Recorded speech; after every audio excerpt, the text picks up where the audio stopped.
I'm Michael Casey. I'm the Chief Content Officer of CoinDesk, and I'm talking here with Tom Maxon, who is the head of Cigna, a RegTech outfit based in DC. Is that correct, Tom? San Francisco. Okay. And DC, yeah. And DC. All right, great. So, we just had a panel a little while ago here at the Digital Money Forum, and you raised some interesting points about this pushback, really, against non-custodial wallets. And it struck me as a really important issue because non-custodial wallets, of course, are almost the building block of the whole crypto community. The idea of being able to own your own assets and not have to rely on another outside custodian is not like a core tenet, if you like, certainly of Bitcoin and certainly some of the more classically decentralized coins. And now there's a regulatory backlash of some sort against this. Can you lay out what's happening and what it means? Right, so you've seen different jurisdictions moving on this at different times. For example, Switzerland outright banned hardware wallets, or basically unhosted wallets. If you own your own private key or your own wallet and you have full control over that asset, that's not going to fly for the Swiss regulators. In the United States, you have whispers that might be moving in that direction. My guess is it probably is going to happen globally within 5 years. You're going to have that, but you can't really stop somebody from developing their own wallet because there's a lot of open source information out there.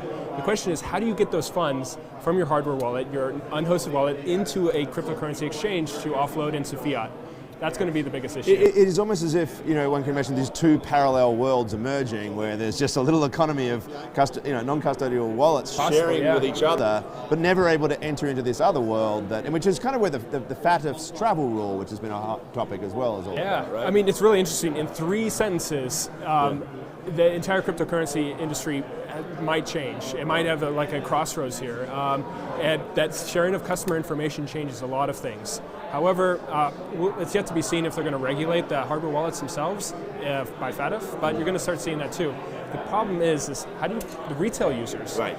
I mean, hardware wallets are retail driven, and if everything is for broker dealers to FINRA registered SECs, I mean, how do you actually get the startups to even be able to afford that? And then how do they service retail users within that? Is it all going to be institutional money?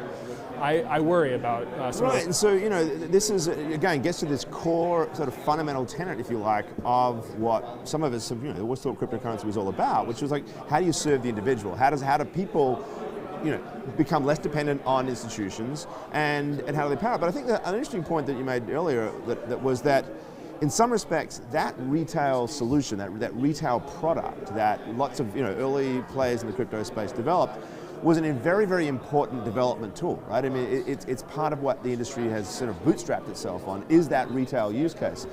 I suppose, what happens, is it under threat, that whole industry, because of this regulatory framework? Well, I wouldn't say it's under threat yet. The industry has time to kind of transform and maybe even talk to regulators to create hybrid versions of it, right? So if there can be some middle ground between what the regulators want and what makes sense for innovation, I think that would be a happy middle ground. So if you had an ability to have de facto control over your private keys, meaning you can spend wherever you want, et cetera, but you can't send to illicit actors, and you do have some protocols where you can screen for sanctions, stuff like that, then maybe that's a happy middle ground. So it's not doom and gloom just yet, but the warning signs are out there. It's thunderclouds are gathering. It's just you talk to regulators here in the US. You're part of that dialogue. I mean, how aware are they of the need, at least to encourage innovation, which we do hear a lot from US regulators, that they do want to be pro-innovation. Are they aware? Are they trying to find that right balance? Is there sufficient awareness, knowledge, understanding? Well, they're getting a lot of their information from the private industry, and right now there's a lot of emphasis on addresses. Where has this address gone to? Where is its touch? What is its history? You're going to start to see people moving towards what is the wallet, right? Because the wallet has many addresses inside of it. The wallet is the fundamental unit of account for any hot wallet, non-custodial, right? So the wallet itself, how do you regulate it? How do you govern those kind of things? So the regulators are still on the address. Where did the address come from? Where is it going? You're going to start maybe to see them, their consciousness kind of grow a little bit and understand that the wallets are the ones that we should be looking at. Maybe it doesn't go that way. Maybe Chainalysis can still kind of keep it within the address kind of mentality, but that's yet to be seen. Right. I mean, it's interesting as well because the wallets are then associated with devices, right? So, I mean, I have my device, I have my wallet on my device, then you've got this identity component that can be connected back to that device, right? Yes, potentially. But with a hardware unhosted wallet, you can actually do a lot of different things with your funds.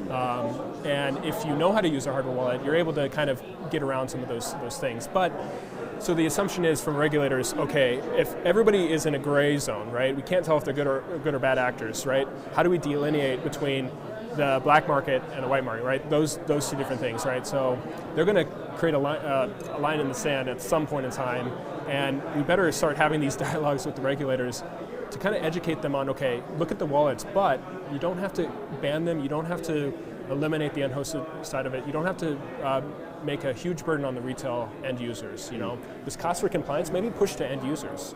That wouldn't be very beneficial for the next bull run or the next kind of wave of retail adoption. I think it's really, I agree with you.